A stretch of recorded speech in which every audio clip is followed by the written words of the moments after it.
आगे बढ़ेंगे। वित्त मंत्री निर्मला सीतारमण ने राहत पैकेज का ऐलान करते हुए पैदल घर जा रहे प्रवासी मजदूरों के मुद्दों पर विपक्ष को घेरा है। राहुल गांधी की प्रवासी मजदूरों के साथ बैठक, जो उनके साथ बैठे हुए तस्वीरें आई राहुल गांधी की, उस पर वित्त मंत्री निर्मला सीतारमण ने दरअसल तंज कसा है। उन्होंने कहा राहुल गांधी नाटकबाज हैं।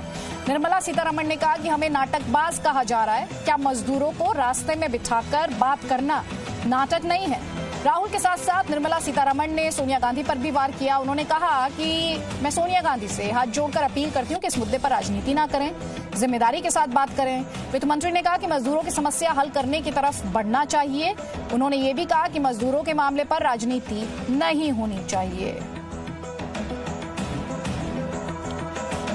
क्यों उनके अपने अपने राज्य सरकार जहां भी है और ट्रेन मंगवाएं और माइग्रेंट्स को उसमें बिठाएं और माइग्रेंट्स को इतने सुविधा के साथ, सुविधा काफी नहीं है फिर भी सुविधा के साथ उनके घर तक पहुंचाने के लिए उनके अपने राज्य को, जहां कांग्रेस के सरकार हो या जहां उनके स्नेह पार्टीज हैं, अलायंस पार्टीज हैं, उनके पास बात करके उनके साथ कोऑपरेट करके और ट्रेन मंगवाएं और माइग्रेंट्स को ट्रेन में बिठा करके उनके अपने घर भेजें, ना कि जब वो दुख के साथ पैदल जा रहे हैं उनके टाइम बर्बाद करते हुए उनके पास बैठ करके बातचीत करना।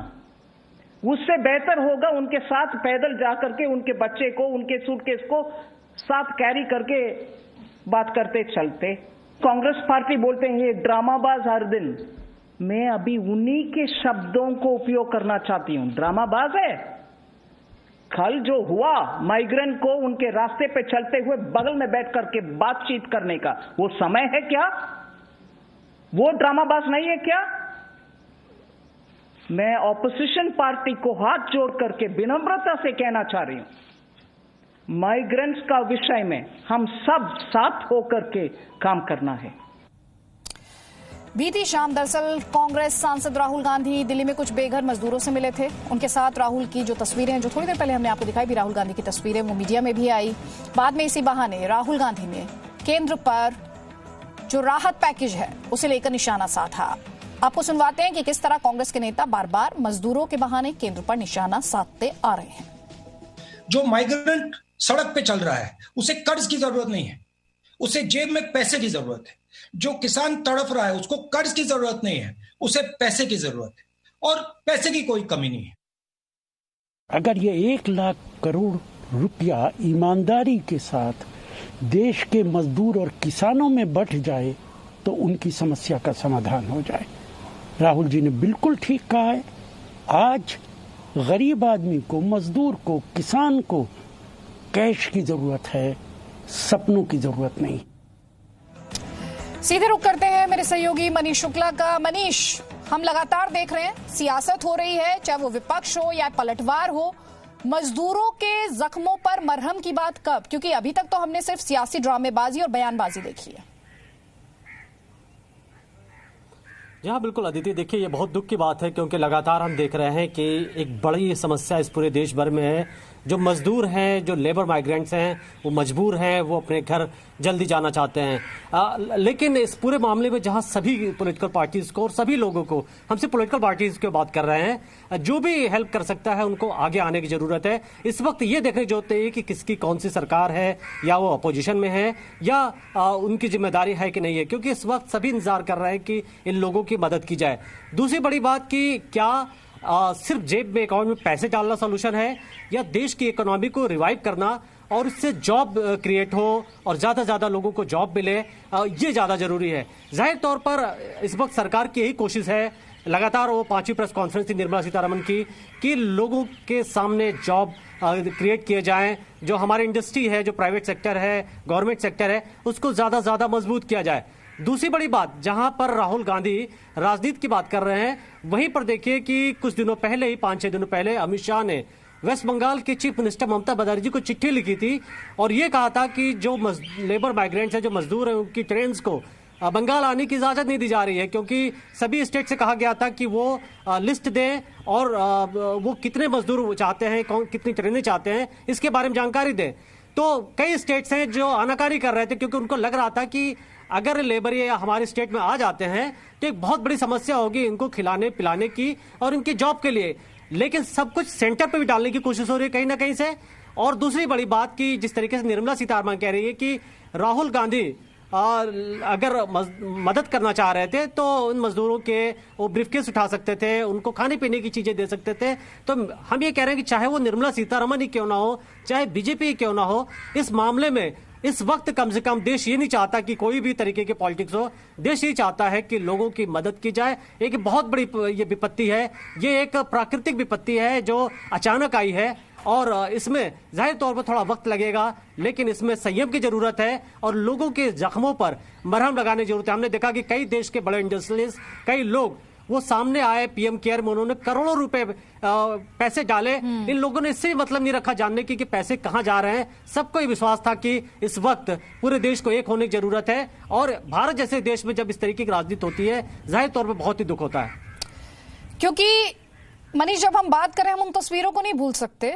कल जो तस्वीरें औरैया से आई, जो तस्वीरें औरंगाबाद से आई, सागर से जो तस्वीरें आई, हर तस्वीर में मजदूर की मजबूरी दिखी, रोटी पड़ी दिखी। जिस रोटी के लिए वो शहर पलायन करता है उसी रोटी को छोड़कर वो दूसरी दुनिया में चला गया। मतलब अब जब वो चल रहा है, पैदल मार्च कर रहा है, तो उसके जीवन की गारंटी नहीं है। आजीविका तो बाद में आती है। अभी जो हम तस्वीरें बीते दिनों में देखते आए हैं, मेरा सवाल ये है कि ये जो सियासत है उससे अलग क्या मजदूर तक कोई फायदा पहुंचता ग्राउंड पर आपको दिखाई देता है? क्या उसके लिए ये जो पैदल मार्च है वो थमेगा? देखिए अदिति, एक चीज और आप नोटिस करिए कि शायद ही आपने कोई ऐसी विजुअल देखा जिसमें एमएलए या एमपीज हैं या कई चुने हुए रिप्रेजेंटेटिव हैं, वो आपको गरीबों के लिए राशन खाने पीने की चीजें बांटते नजर आ रहे हैं। बहुत ही कम ही शायद हो सकता है कि कुछ ही ऐसे वीडियोस आए हुए होंगे। तो यहाँ पर यही हमारा सवाल है कि सबको इसमें साथ आने की जरूरत है।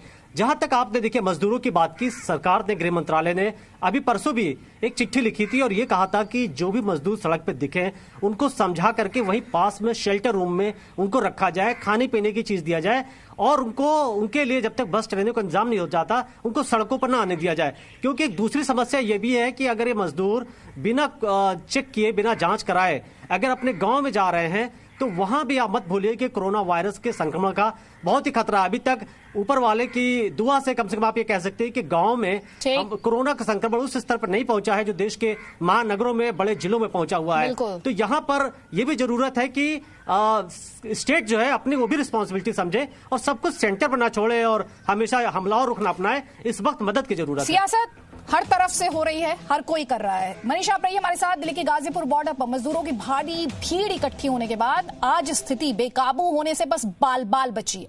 दरअसल ये सभी मजदूर दिल्ली से दरअसल उत्तर प्रदेश में एंट्री के लिए इकट्ठा हुए थे। तस्वीर आपके स्क्रीन पर है।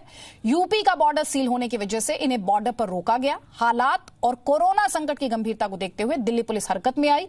इन मजदूरों को डीटीसी बसों का इंतजाम किया गया, स्क्रीनिंग सेंटर भिजवाया गया। स्क्रीनिंग के बाद सरकार इन लोगों को इनके घर पहुंचने का इंतजाम कर सकती है। पहले मेरी सहयोगी रूफी जैदी की रिपोर्ट देखें आप कि क्या कुछ हुआ है।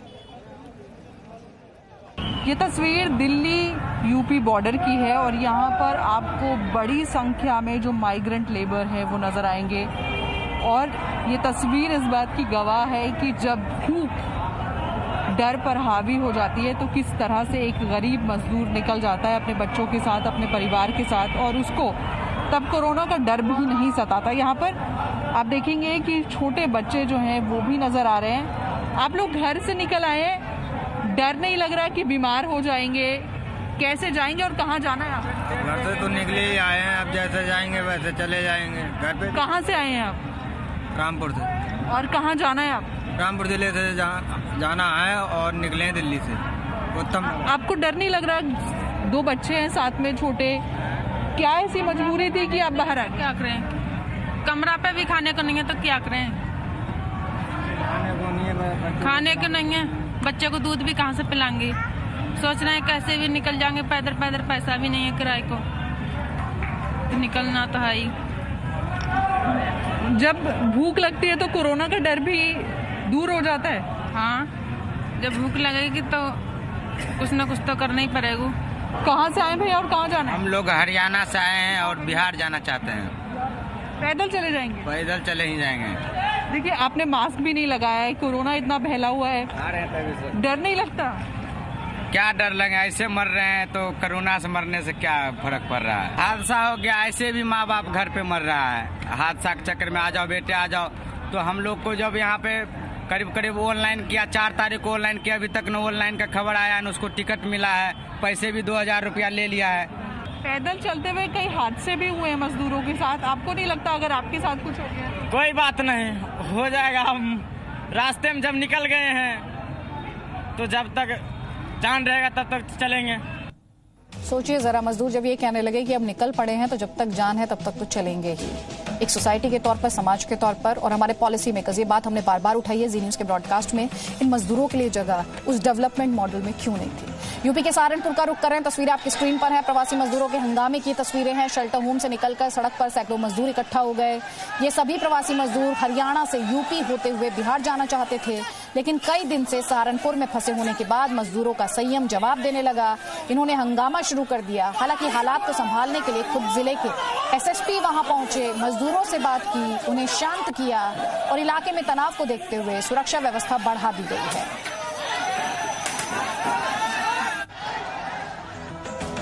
मध्य प्रदेश के रीवा से भी आज मजदूरों की बेबसी की ऐसी ही तस्वीरें आई हैं। यहां मध्य प्रदेश से अपने घर उत्तर प्रदेश में एंट्री लेना चाहते थे मजदूर, भारी भीड़ उनकी थी, पुलिस ने उन पर लाठीचार्ज कर दिया। पुलिस के मजदूरों पर लाठीचार्ज की एक और वजह मजदूरों का हंगामा भी रहा। ये मजदूर प्रशासन द्वारा भोजन की व्यवस्था नहीं होने पर हंगामा कर रहे थे। ये सभी प्रवासी मजदूर मध्य प्रदेश और उत्तर प्रदेश के चाकघाट बॉर्डर पर जमा थे। यूपी के प्रयागराज बॉर्डर पर बाहर राज्यों से आने वाले लोगों की एंट्री पर रोक है। तो देख सोचिए जरा, ये तस्वीरें थम नहीं रही हैं। कभी औरैया से मजदूरों की मौत की खबर आती है, कभी सागर से, उससे पहले औरंगाबाद, और लगातार उनका प्रोटेस्ट भी जारी है और पैदल मार्च भी जारी है। एक छोटे से ब्रेक के लिए यहाँ पर रुक रहे हैं, चल लौटेंगे, आप रहिए हमारे साथ। बेवजह घरों से बाहर ना निकले, 2 मीटर की दूरी, एक दूसरे। No signal, no worry. Presenting Z News app with live TV, latest updates and expert opinion. Available on Google Play and App Store. Download it now.